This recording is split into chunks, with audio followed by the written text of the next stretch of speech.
জুলাইখা একটা নয় দুইটা নয় 7টা গেটের ভিতরে ইউসুফ আলাইহিস সালামকে নিয়ে ঢুকলো, তাকে নিয়ে অপরাধ করানোর জন্য। কিন্তু আল্লাহর পয়গম্বর সাইয়্যিদুনা ইউসুফ তিনি সাথে সাথে অস্বীকার করলেন। তিনি বললেন, অসম্ভব, এমনটা আমি করতে পারবো না, অন্যায় কাজে জড়িত হতে পারবো না, কারণ আমার মালিক আমাকে দেখতেছেন। জুলেখা বলতেছে, দেখো কেউ নাই 7টা গেটের ভিতরে তোমাকে ঢুকাইছি ইউসুফ, তোমার মালিক দেখতেছেন, যদি বলো তাহলে দেখো মালিকের মুখটাও ঢেকে দিলাম। কারণ তার ওই রুমে ছিল একটা দেবতা, ওই দেবতার মুখটা কাপড় দিয়া ঢাইকা। জুলেখা বলতেছে, ইউসুফ মানুষ তো দেখে নাই, এমনকি মানুষ দেখার প্রশ্ন ওঠে না, যেই মালিকের কথা বলছো সেই মালিকের মুখটাও কাপড় দিয়ে ঢেকে দিলাম। অতএব আর কোনো টেনশন নাই, কেউ দেখে নাই, কেউ শুনে নাই, কেউ শুনবেও না, কেউ দেখবেও না। সাইয়্যিদুনা ইউসুফ আলাইহিস সালাম বললেন, জুলাইখা তুমি তোমার যাকে মালিক হিসাবে মনে করো, মাবুদ মনে করো, তুমি তোমার মাবুদের মুখ ঢাকতে পারো, কিন্তু আমি যাকে মাবুদ মনে করি, আমি যার বন্দেগী করি, গোলামি করি, তার মুখ কখনো ঢাকা যায় না, তার চোখ কখনো আড়াল করা যায় না। তিনি সর্বক্ষণ সর্ব অবস্থায় তিনি দেখেন, এবং তার মুখটাকে ঢাকবার, তার চোখটাকে ঢাকবার ক্ষমতা কারো নাই। তিনি হলেন আমার আল্লাহ, যিনি সর্বত্র বিরাজমান, যিনি সর্বত্র হাজির ও নাজির। অতএব আমি অসম্ভব, আমি এই মন্দ কাজে জড়িত হব না। সাথে সাথে তিনি দৌড় দিলেন, বাঁচার জন্য যদ্দূর চেষ্টা করার প্রয়োজন তা তিনি করলেন। দৌড় দিয়ে দরজার কিনারা পর্যন্ত পৌঁছলেন। তিনি ভাবতেছেন, এই মুহূর্তে আমার কদ্দূর পর্যন্ত ক্ষমতা রয়েছে আল্লাহর হুকুম মানার, অন্যায় থেকে বাঁচার, গুনাহ থেকে বাঁচার জন্য কি পরিমাণ শক্তি আমার রয়েছে। কয় দরজা পর্যন্ত, দরজার মধ্যেই তো বিশাল তালা ঝুলানো, তালা খোলা আমার কাম নয়, তালা পর্যন্ত পৌঁছা আমার কাম, বাকিটা করবেন মালিক। মালিক আমি আমার সাধ্য মতো দৌড় দিলাম, দরজা পর্যন্ত পৌঁছলাম, বাকি কাজটা করবা তুমি মাওলা। এই বইলা তিনি দৌড় দিলেন গুনাহ থেকে বাঁচার জন্য, অপরাধ থেকে বাঁচার জন্য। এই বলে হযরত সাইয়্যিদুনা ইউসুফ আলাইহিস সালাম তিনি দৌড় দিয়ে ওই যে দরজার কিনারা পর্যন্ত পৌঁছে গেলেন। আল্লাহ পাক রব্বুল আলামিন বলে, ওয়াল্লাযীনা জাহাদু ফীনা লানাহদিয়ান্নাহুম সুবুলানা ওয়া ইন্নাল্লাহা লামাআল মুহসিনিন।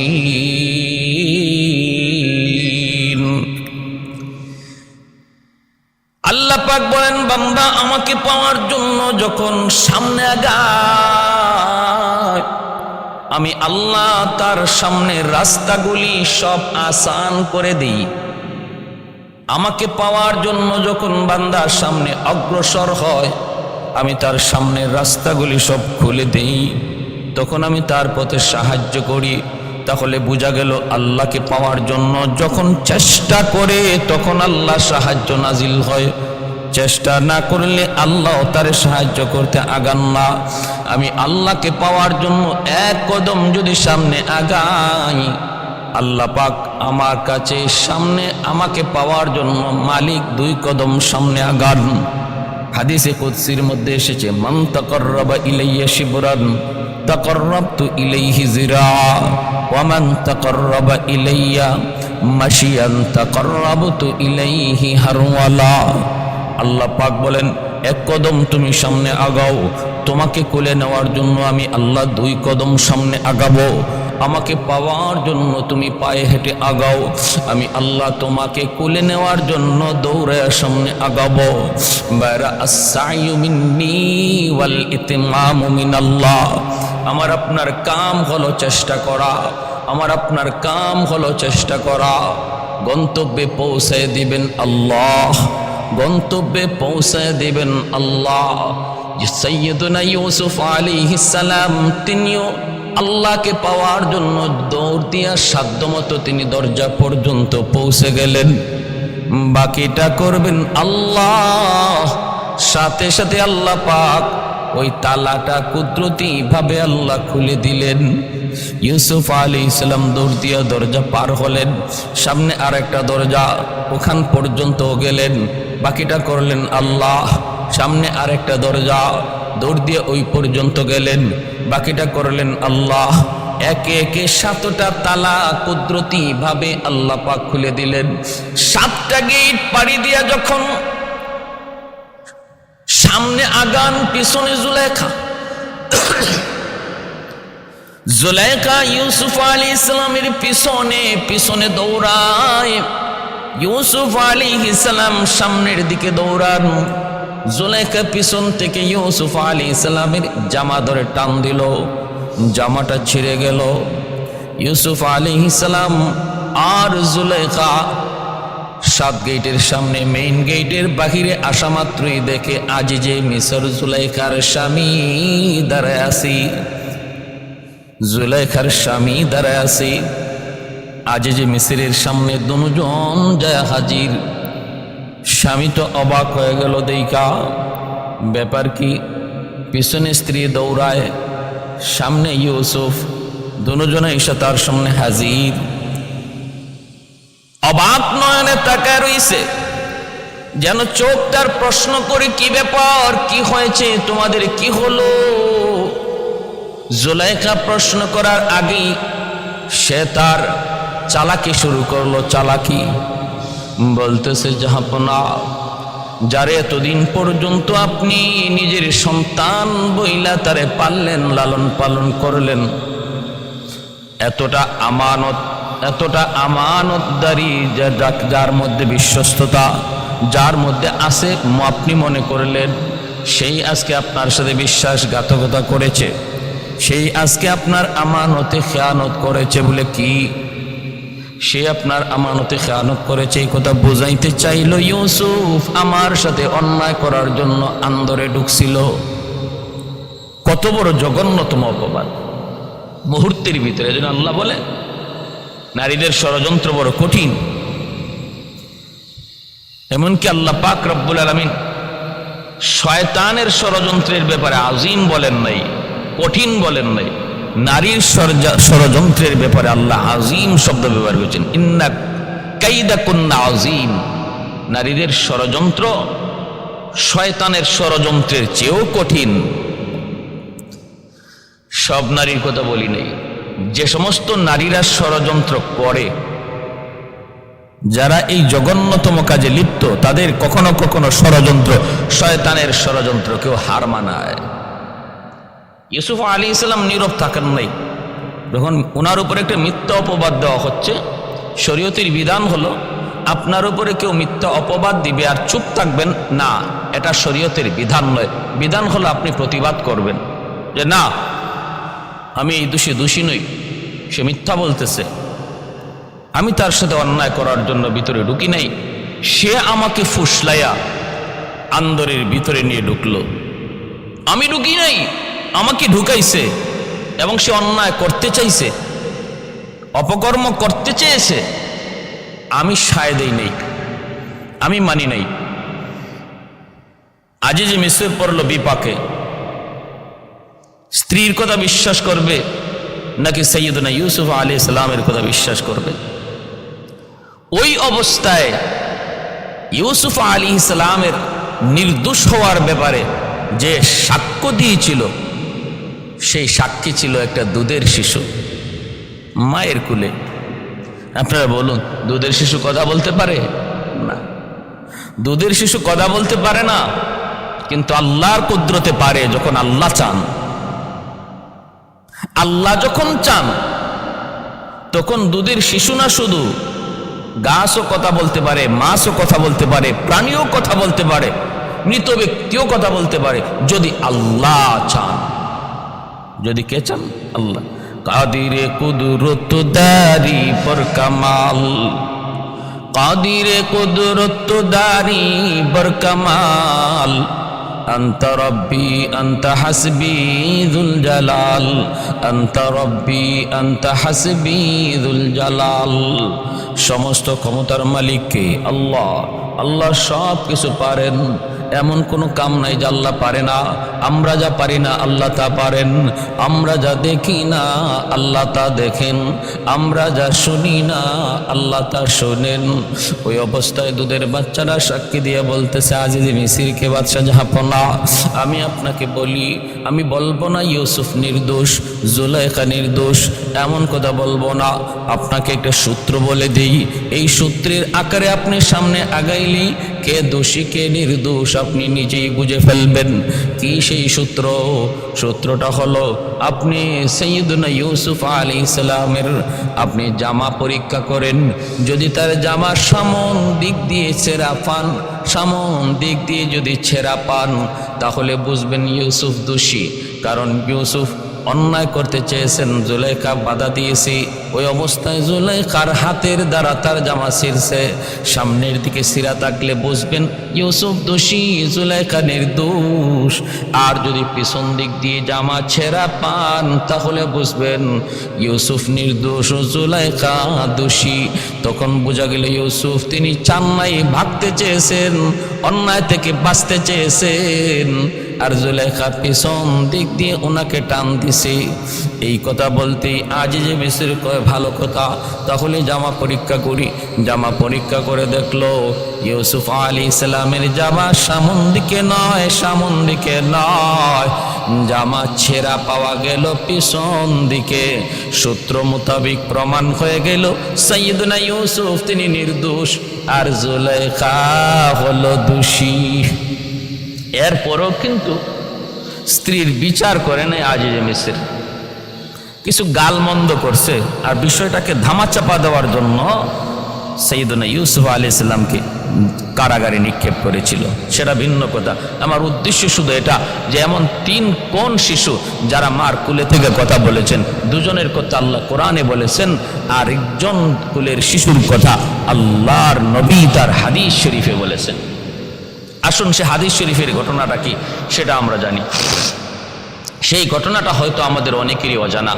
বনি ইসরাইলের একজন বহুত বড় বুজুর্গ ছিলেন, বহুত বড় একজন আল্লাহর ওলি ছিলেন, যার নাম ছিল হযরত জুরাইজ আলাইহিস সালাম। এই জুরাইজ তিনি একজন বুজুর্গ আল্লাহ ওয়ালা। বনি ইসরাইলে আল্লাহকে পাওয়ার জন্য, ইবাদত বন্দেগীর জন্য সংসার ছেড়ে, জনপদ ছেড়ে পাহাড়ে জঙ্গলে নির্জনে চলে যাওয়ার একটা বিধান ছিল, সুযোগ ছিল, যার কারণে বহু মানুষ, বহু বুজুর্গ তারা সব কিছু ছেড়ে, বিয়ে শাদী, মা বাবা আত্মীয় স্বজন ছেড়ে শুধু আল্লাহর পাগল হয়ে পাহাড়ে জঙ্গলে নির্জনের তারা সময় কাটাইছেন। এদেরই মধ্যে একজন হলেন হযরত জুরাইজ, যিনি বসতি ছেড়ে দিয়া আল্লাহকে পাওয়ার জন্য, আল্লাহর প্রেমে আর আল্লাহর মহব্বতে নির্জন এক জঙ্গলে একটা সামান্য কোরেগোরের মতো বানায়া সেখানে রাত দিন আল্লাহর বন্দেগী করতেন, জিকির আজকার করতেন, নামাজ কালাম পড়তেন, আর আল্লাহর প্রেমে ডুবে থাকতেন। এভাবেই চলছে। কিছু লোক ওনার ভক্ত, কিছু মুরিদান রয়েছে।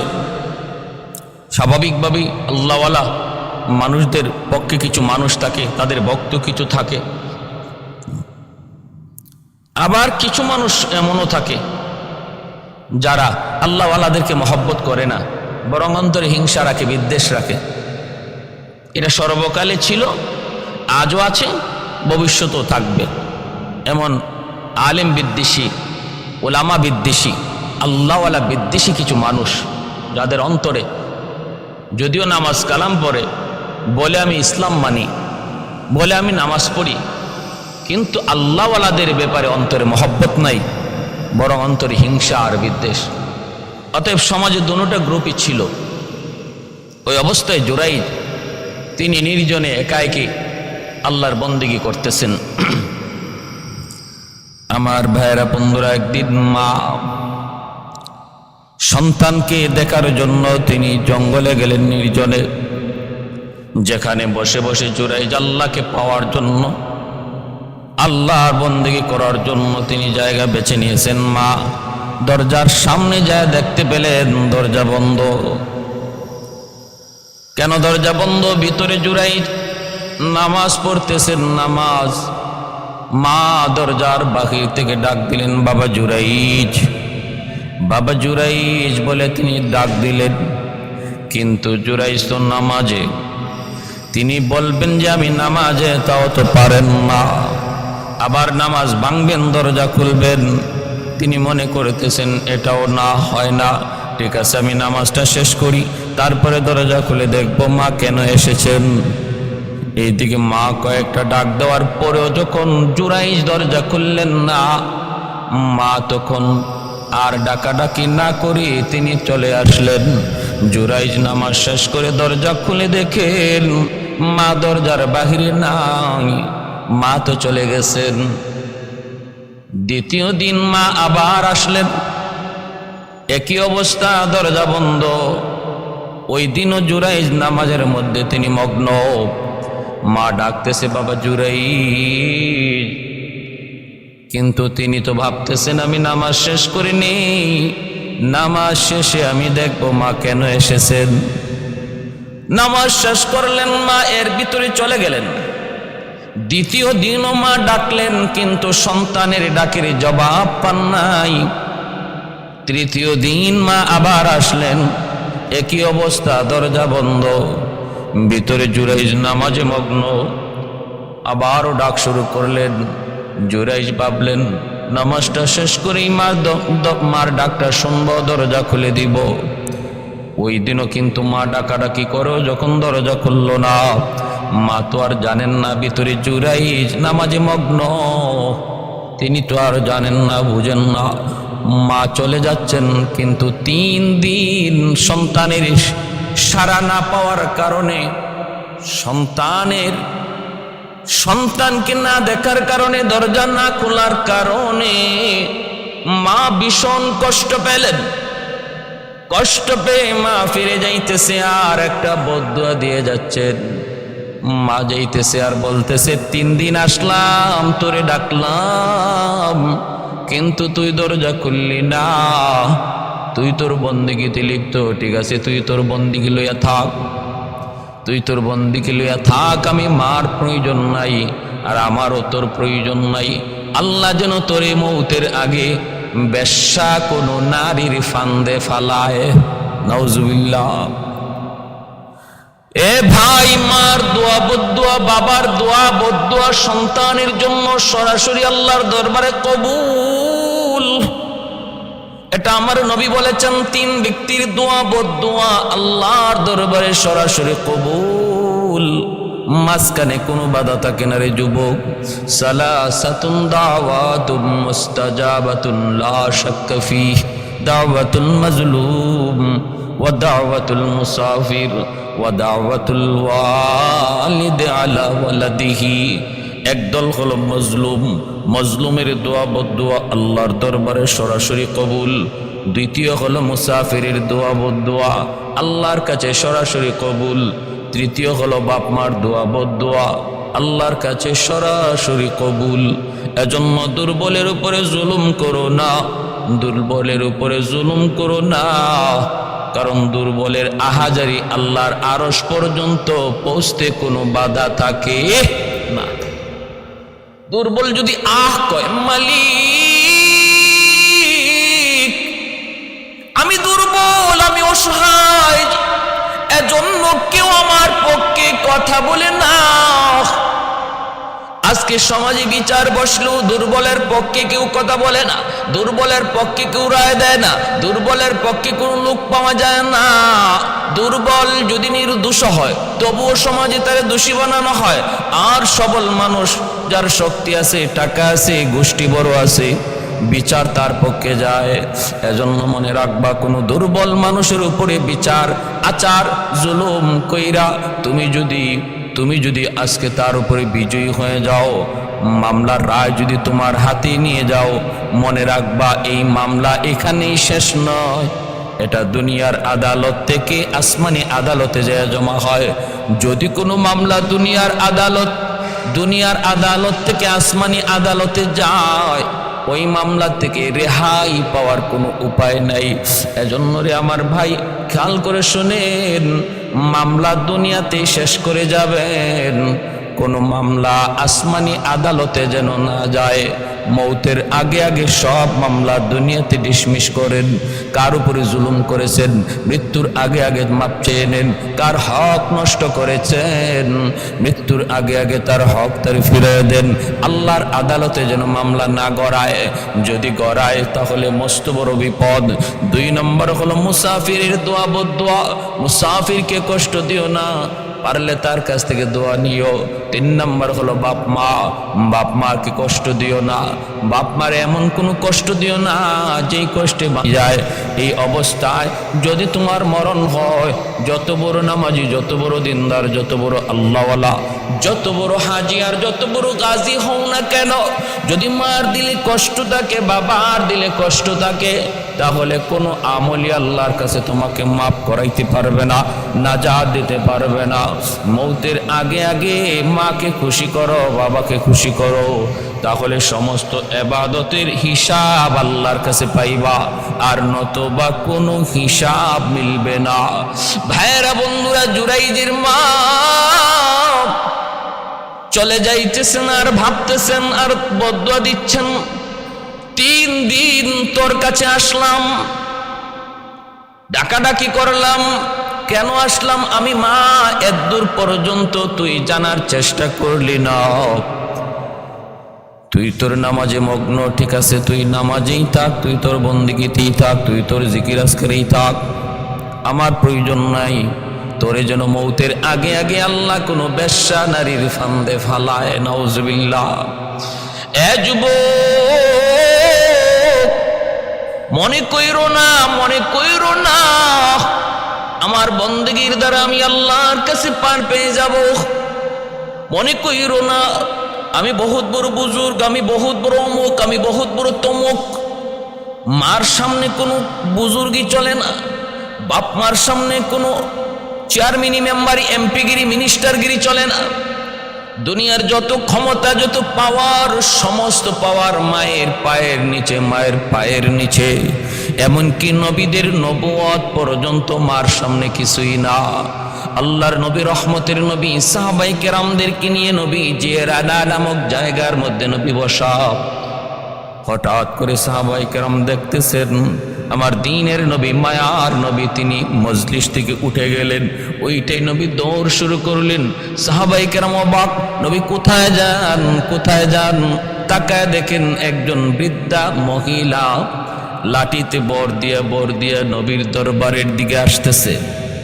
আর আল্লাহর নবী ওই মহিলার দিকে তিনি দৌড় শুরু করলেন। সাহাবায়ে কেরাম তারাও পিছনে পিছনে যাইতে লাগলেন। সাহাবারা দেখতেছেন ওই মহিলা, বৃদ্ধা মহিলা লাঠিতে বর দিয়া কষ্ট করে করে নবীর দরবারের দিকে আসতেছেন। আর নবী ওই মহিলাকে আগায়া আনার জন্য তিনি হাইটা নয় দৌড়ায় যাইতেছেন। আল্লাহর নবী কাছে যাইয়াই নবী বলতেছেন, মা, ও মা, কষ্ট করে নবীর দরবারে কেন আসলো? মাগো, তুমি যদি আমাকে খবর পৌঁছাইতাম, আমি নবী তোমার দরবারে হাজির হয়ে যেতাম। আমার কাছে তুমি কষ্ট করে কেন আসলা গো মা? নবীর নবুয়ত মায়ের সামনে কিছুই না। এই বলি আমার নবী, রহমতের নবী, তার নবুয়তি চাদর, আমার নবীর নবুয়তি চাদর, ওই চাদরখানা নবী মাটিতে বিছায় দিলেন। বিছায় দিয়ে নবী বলতেছেন, মা গো, মা, তুমি নবীর নবুয়তি চাদরে বসে পড়ো, নবীর নবুয়তি চাদরে বসে পড়ো। ও মা, তোমার জুতা খোলা লাগবে না, পায়ের ধুলাবালি পরিষ্কার করা লাগবে না, ওই ধুলাবালি সহ নবীর নবুয়তি চাদরে বসে যাও। তোমার পায়ের ধুলার বালিতে আমার চাদর ধন্য হবে। সাহাবায়ে কেরাম বলে, নবী গো,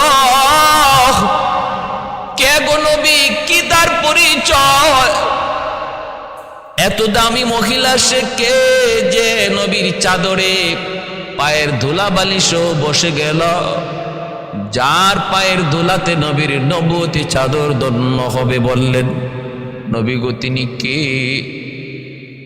তিনি কে? কি তার পরিচয়?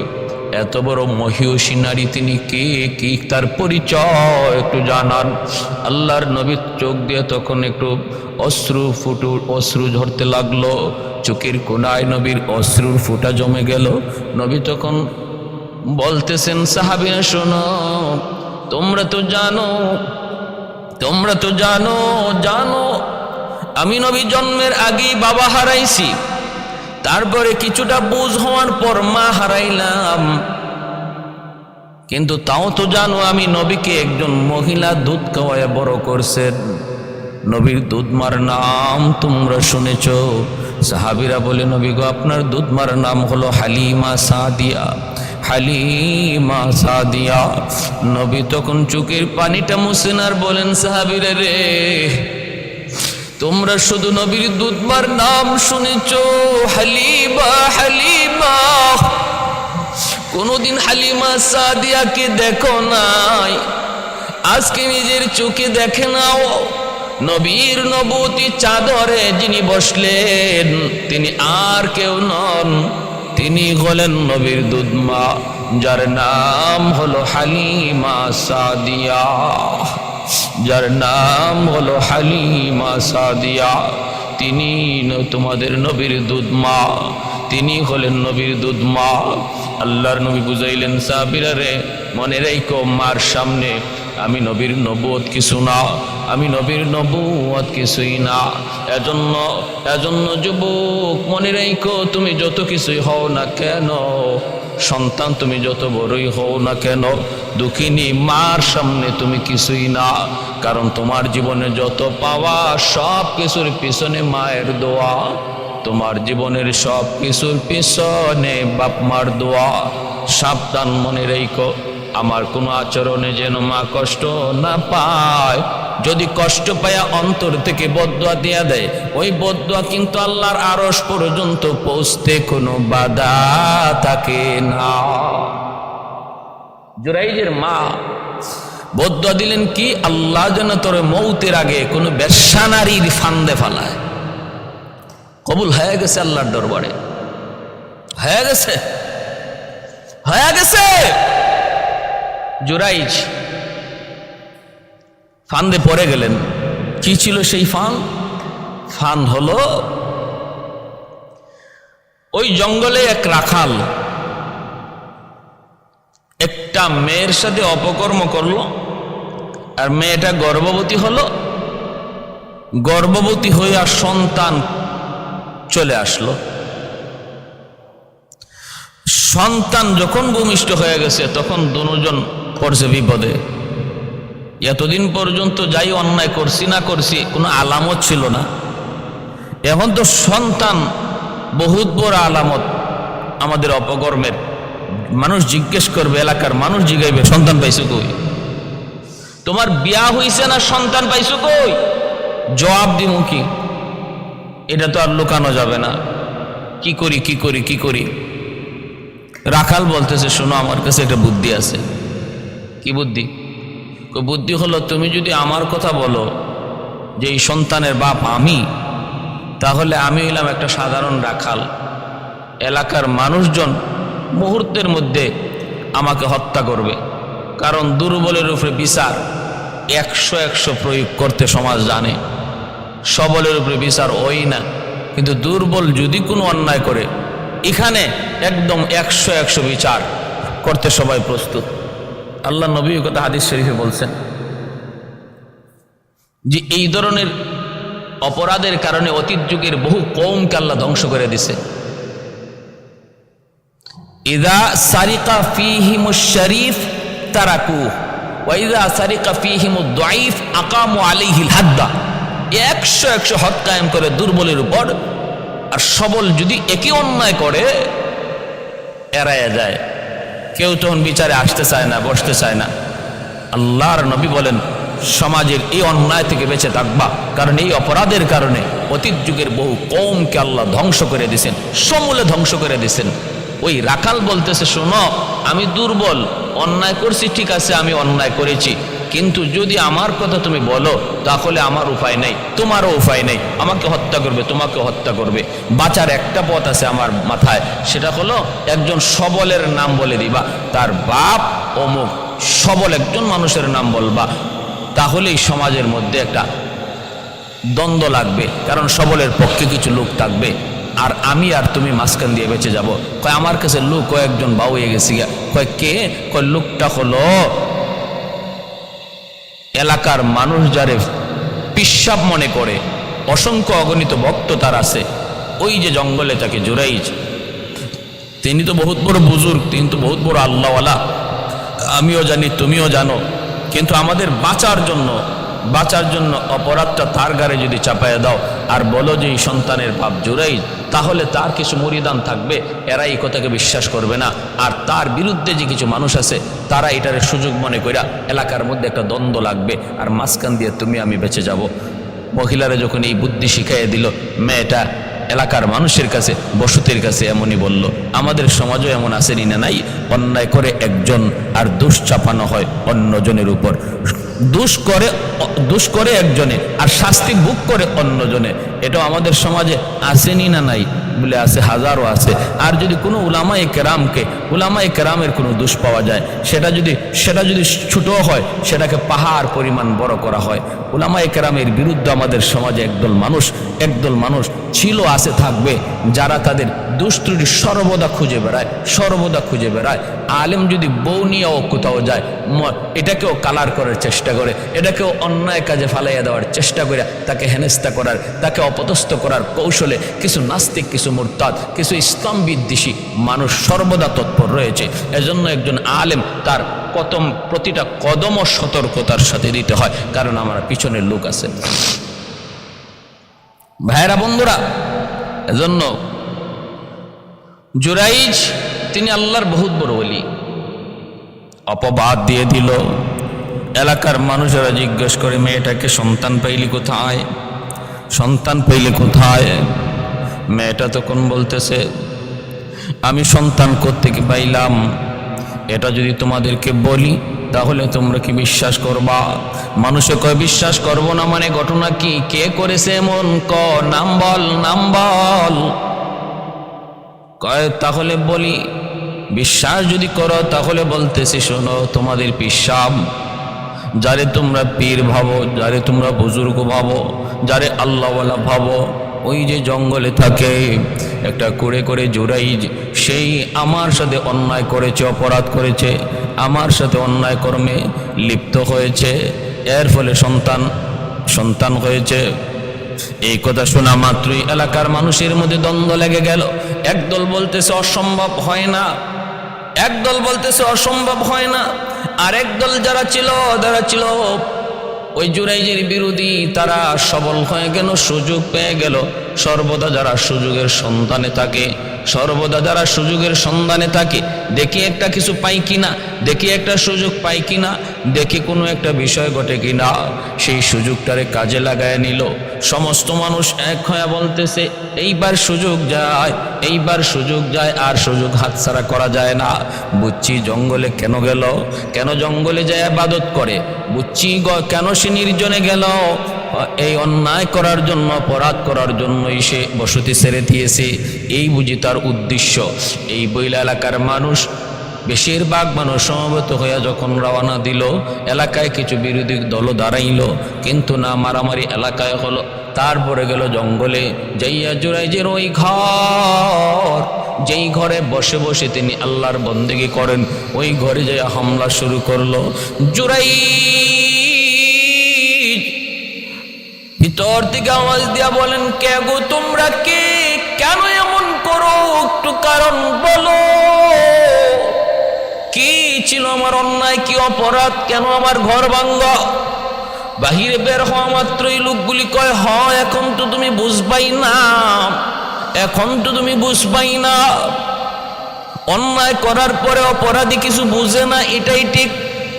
অন্যায় করার পরে অপরাধী কিছু বুঝে না, নিজের নির্দোষ বলে এটাই তো বাস্তবতা। তুমি তো এখন বলবা আমি কিছু বুঝি নাই, আমি কিছু করি নাই। বলে কি ঘটনা বলো? কই মেয়েটারে জিজ্ঞেস করো। কি ব্যাপার বলো? মেয়েটারে জিজ্ঞেস করতেছে এলাকার মানুষে, মেয়ে বল বল, বিয়ে ছাড়া তোর কাছে সন্তান আসলো কেমন করে? মেয়েটা তখন বলতেছে আমার সন্তানের বাবা হলো এই জুরাইজ। নাউজুবিল্লাহ। আল্লাহর ওলি জুরাইজ আসমান ভেঙ্গে যেন মাথায় পড়ল। এত বড় জিনার অপবাদ একজন আল্লাহর ওলির উপরে। জুরাইজ অবাক হয়ে গেলেন, আসমান ভেঙ্গে যেন মাথায় পড়ল। তিনি বুঝে ফেললেন কোন বহুত বড় পরীক্ষার সম্মুখীন হয়েছেন আল্লাহর তরফ থেকে। অন্যায় তার হয়ে গেছে, অপরাধ হয়ে গেছে, কোনো একটা অপরাধ হয়েছে, যে অপরাধের কারণে তিনি এত বড় পরীক্ষার সম্মুখীন হয়েছেন। আল্লাহওয়ালারা যখনই কোনো বিপদে পড়ে, যখনই কোনো মুসিবত হয়, তখনই তারা নিজের দিকে খেয়াল করে, আমার কোন অন্যায় হলো, কোন অপরাধ হলো, আমার কোন গুনাহ হয়ে গেল, আমার দ্বারা কোন ত্রুটি হয়ে গেল, আমার জীবনের যত বিপদ, যত মুসিবত, সব কিছু আমার কোনো না কোনো অন্যায়ের কারণে। জহারাল ফাসাদু ফিল বাররি ওয়াল বাহরি বিমা কাসাবাত আইদিন নাস। আল্লাহ নিজে বলেন, ছোট হোক বড় হোক, যত বিপদ, সমস্ত বিপদ তোমার হাতের কামাই। অতএব আল্লাহর ওলিরা তারা সর্বদা নিজের দিকে তাকাইতেন। এজন্যই তো সুলাইমান আলাইহিস সালাম যখন হুদহুদ পাখিকে পান না, তিনি তো বলবার কথা আমার হুদহুদ কোথায়, হুদহুদ গেল কোথায়, এর কি হলো? কিন্তু সুলাইমান আলাইহিস সালাম হুদহুদের কি হলো এই প্রশ্ন না করে বলতেছেন, মা লিয়ালা আরাল হুদহুদা, আমার কি হলো, আমি যে আমার এত বড় নিয়ামত হুদহুদকে পাচ্ছি না, আমার কি হলো? তার মানে আমার দ্বারা কি ভুল হয়ে গেল, কি ত্রুটি হয়ে গেল? আল্লাহর ওয়ালারা সর্বদা নিজের দিকে তাকান। এজন্য মনে রাখবেন, আমার কোনো একটা নিয়ামত যদি কখনো ছিনায় যায়, কখনো চলে হাতছাড়া হয়ে যায়, অথবা কোনো একটা বিপদে আমি পড়ে যাই, যেটাতে পড়বার কথা না সেটার মধ্যে আমি পড়ি, তখনই বুঝতে হবে এটা আল্লাহর পক্ষ থেকে আমার চলার পথে একটা হুচট খাওয়ানো, আমার চলার পথে একটা হুচট খাওয়ানো, যেন আমি থেমে যাই, আমি ভুল পথে চলতেছি, আমার দ্বারা ভুল হচ্ছে। আল্লাহ থামায় দেওয়ার জন্য, আমার জীবনের গতি বেগ, আমার জীবনের গতিটারে আটকায় দেওয়ার জন্য এমন একটা হুচট খাওয়ান। সতর্ক মানুষ যারা সতর্কতার সাথে চলে, তারা এটা বুঝতে পেরে সেখান থেকে ব্যাক করে, ভুল হলে তওবা করে।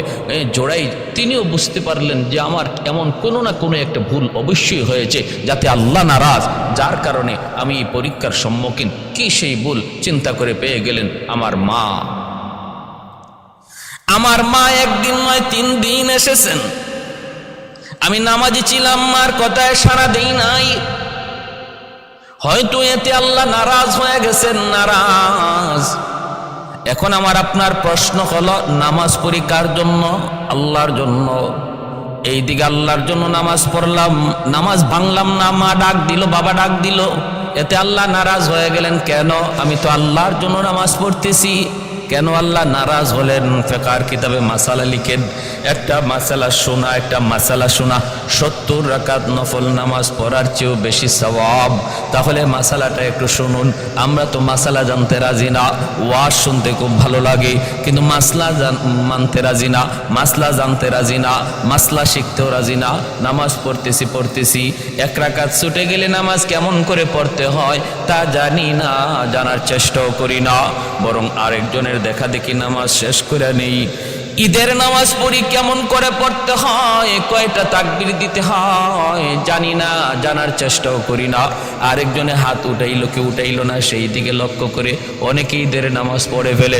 জানাজার নামাজটা পর্যন্ত জানি না, মানুষের দেখা দেখি জানাজার নামাজ পড়ে ফেলি। এই হলো আমাদের জীবনের আদত। কিন্তু নারী যুবক 70 রাকাত, 1 রাকাত 2 রাকাত নয়, 70 রাকাত নফল নামাজ পড়ার চেয়েও বেশি সওয়াব আল্লাহ বেশি পছন্দ করে বান্দা যখন একটা মাসালা জানে। তাহলে মাসালাটা আসুন শুনি। আমি যদি নামাজে থাকি আর এই অবস্থায় যদি আমার বাপ মা আমাকে ডাক দেন, তাহলে আমি নামাজ ভাঙবো নাকি ভাঙবো না? শরীয়তের মাসালা কি? বাইরে বন্ধুরা, মাসালা হলো আমি ফরজ নামাজে না নফল নামাজে, এটা আগে দেখতে হবে। আমি যদি নফল নামাজে থাকি আর ওই অবস্থায় বাপ মা আমাকে ডাক দেন, তাহলে মাসালা হলো ডাক কেন দিছে, এটা কি জন্য মা ডাক দিল, কি জন্য বাবা ডাক দিল, এটা নিয়ে ভাববার কোনো দরকার নাই। নফল নামাজে থাকলে সাথে সাথে নামাজ ভাঙতে হবে, সাথে সাথে নামাজ ভাঙ্গা বাপ মার ডাকে জবাব দিতে হবে। কারণ এইদিকে হলো নামাজ হলো নফল, বাপ মার ডাকে সাড়া দেওয়া হলো ফরজ। ফরজে আর নফলে যদি টাক্কর লেগে যায়, টক্কর বেজে যায়, তখন ফরজ প্রাধান্য পায়। এজন্য নফল নামাজে থাকলে বাপ মার ডাকে সাড়া দেওয়া ফরজ, নামাজ ভাঙতে হবে।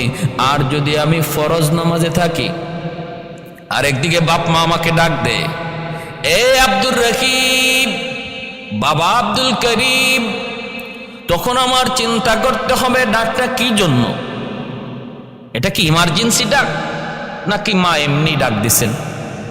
যদি আমি বুঝি যে ডাকটা এমনিতেই হয়তো কোনো কিছু জানতে চায়, কিছু জিজ্ঞেস করবে, যেটা আমি নামাজ শেষ করে গিয়া জানাইলেও হবে, বিষয়টা যদি এমন হয়, তাহলে মাসালা হলো নামাজ শেষ করো, তারপরে ডাকে জবাব দাও।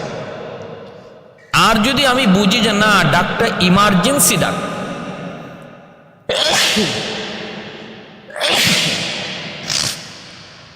ইমার্জেন্সি ডাক যদি বুঝি যে মা বিপদে পড়ে আমাকে ডাক দিছে, অথবা বাবা বিপদে পড়ে আমাকে ডাক দিছে, ডাকের ধরনে কয়, তখন মাসালা হলো ফরজ নামাজ সাথে সাথে ভাঙতে হবে আর বাপ মার ডাকে জবাব দিতে হবে।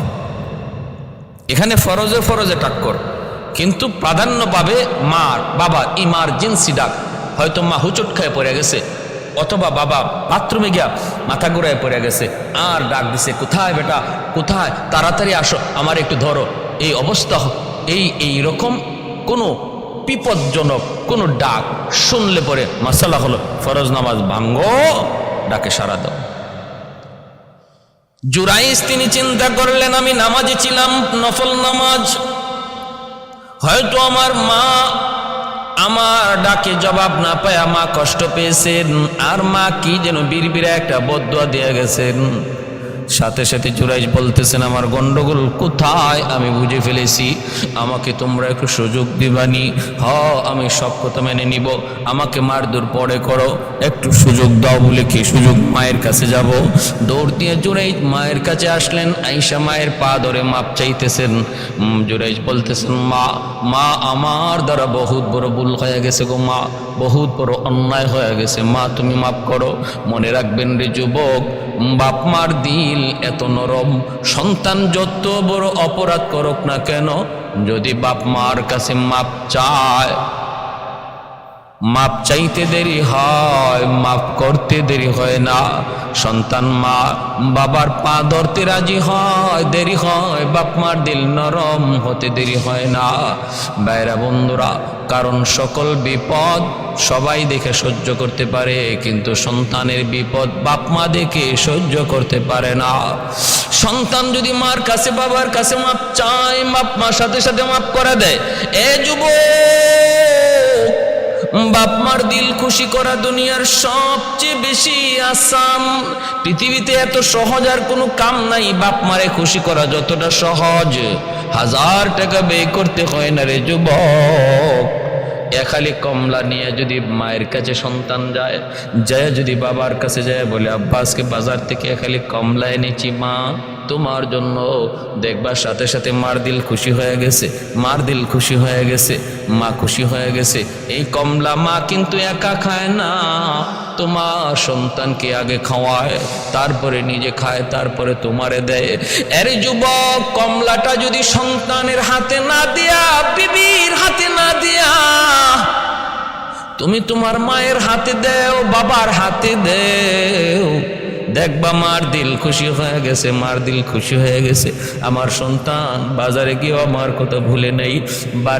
বাজারে যাওয়ার আগে যদি জিজ্ঞেস করো, মা গো, মা তোমার ঔষধ আসেনি, বাবা তোমার ঔষধ আসেনি, বাজারে যাওয়ার আগে মার কাছে জিজ্ঞেস করে যাও, মার এতটুকু জিজ্ঞেস করায় মার দিল খুশি হয়ে যায়।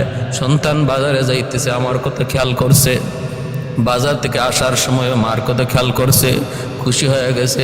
রেদর রব্বি ফি রেদাল ওয়ালিদাইন ওয়া সাকাতুর রব্বি ফি সাকাতিল ওয়ালিদাইন আও কামা ক্বালান নবী আলাইহিস সালাম। নবী বলেন, সন্তান যদি বাপ মারে খুশি করে আল্লাহর সাথে সাথে তার উপর খুশি হয়ে যায়। সন্তান যদি বাপ মারে নারাজ করে আসমানের মালিক সাথে সাথে নারাজ হয়ে যায়। জুরাইজ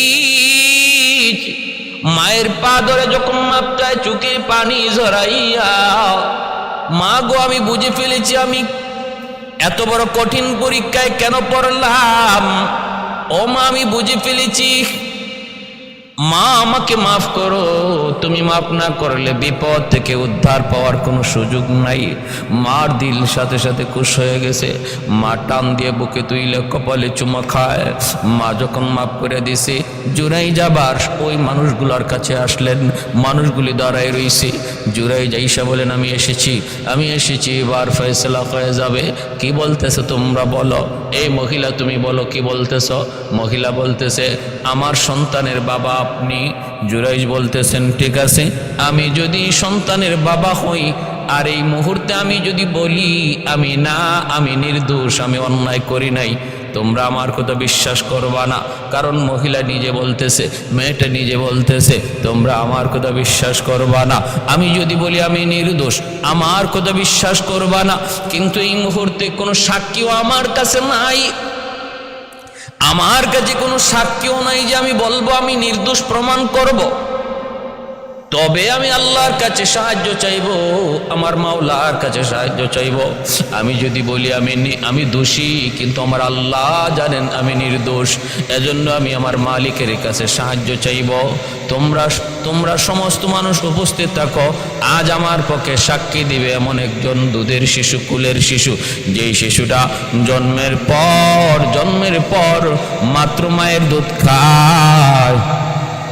কথা বলার তার কোনো শক্তি নাই, বয়সও হয় নাই, কিন্তু আজকের মামলার সাক্ষী দিবে সে। তোমরা শুধু শুনবা। কই কে সেই দুধের শিশু?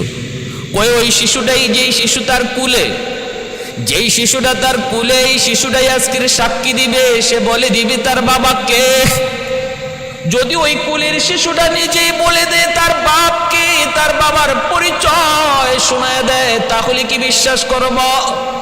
মানুষজন কয় তাহলে তো কোনো সন্দেহই নাই। আর এটা কেমন করে সম্ভব? এটা তো হইতেই পারে না।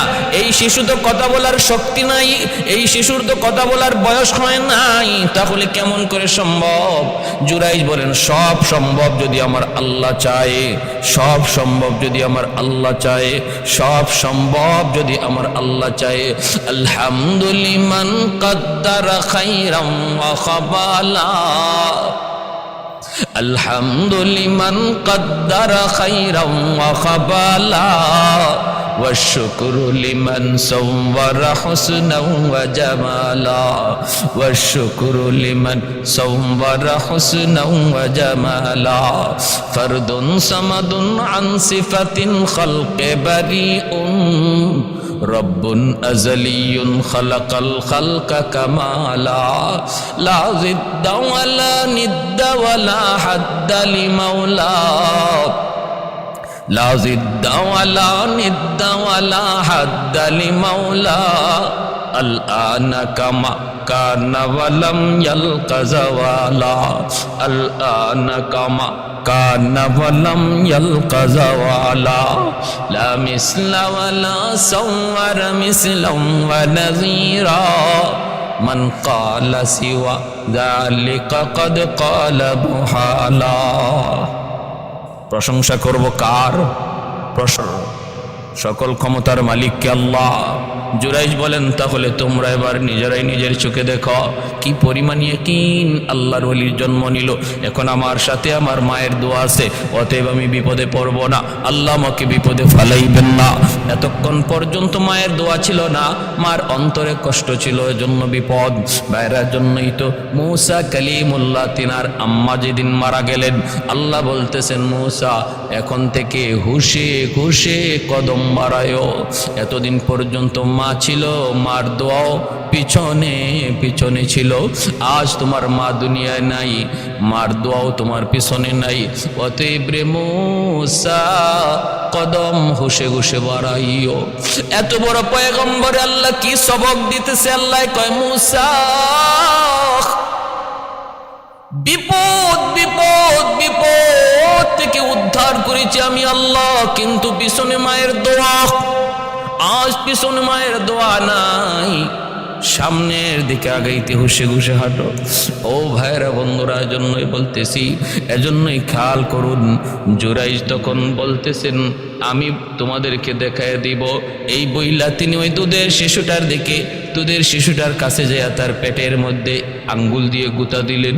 গুতা দিয়ে বলতেছেন ক দেখি তোর বাবাকে, ক তুই মানুষকে জানায় দে তোর বাবাকে। আঙ্গুল দিয়া যখনই এই দুধের বাচ্চার পেটের মধ্যে গুতা দিলেন, সাথে সাথে এই বাচ্চার জবান খুলে দিলেন কে? আল্লাহ। বাচ্চাটা আওয়াজ দেয়া কয় আমার বাবা হলো ওই রাখাল, ওই রাখাল যার নাম হলো অমুক, সে আমার বাবা। যাকে তোমরা অপবাদ দিচ্ছ সে আমার বাবা নয়, বাবা হলো ওই রাখাল। এলাকার মানুষজন অবাক হয়ে গেল, বাচ্চার সাক্ষী সবাই বুঝে ফেলল। সাথে সাথে জুরাইজ তিনি আল্লাহর ওলি, তিনি মুক্ত হয়ে গেলেন। এদের এই অপবাদ থেকে আল্লাহ তারে মুক্ত করলেন ওই দুধের বাচ্চার সাক্ষীর দ্বারা। আর অপরাধ গিয়া পড়ল রাখালের উপর আর এই মেয়ের উপর। দুজনের শাস্তি ধার্য হলো। বিপদ থেকে আল্লাহ তারে বাঁচাইলেন এই দুধের বাচ্চার সাক্ষীর মাধ্যমে। এই ঘটনাটা আল্লাহর নবী হাদিস শরীফে এনেছেন। ইমাম বুখারী রহমতুল্লাহি আলাইহি তার বুখারী শরীফের মধ্যে এনেছেন। তাহলে আমরা পাইলাম তিনটা দুধের শিশু মায়ের কোলে থাকতেই তারা কথা বলছেন। দুইজনের কথা আল্লাহ কোরআনে বলছেন, আরেকটা দুধের শিশুর কথা আল্লাহর নবী তার হাদিস শরীফে বলছেন। এর থেকে আমরা বুঝলাম কি, সমস্ত ক্ষমতার মালিককে আল্লাহ। আল্লাহর কুদরতের সামনে আমার কোনো যুক্তি চলবে না, আল্লাহর কুদরতের সামনে আমার কোনো বুদ্ধি চলবে না, আল্লাহর কুদরতের সামনে আমার কোনো জ্ঞান গরিমা চলবে না। আল্লাহ যা চান তা পারেন। এটাই আল্লাহ পাকের শক্তি, এটাই আল্লাহ পাকের কুদরত। যেখানে আমার বুদ্ধি শেষ, যেখানে আমার যুক্তি শেষ, সেখানে আল্লাহর কুদরত শুরু হয় মাত্র, আল্লাহর কুদরত শুরু হয় মাত্র। আল্লাহ আমাদের সবাইকে বুঝার এবং আমল করার তৌফিক দান করুন। ওয়া আখির দাওয়ানা আনিল হামদুলিল্লাহ।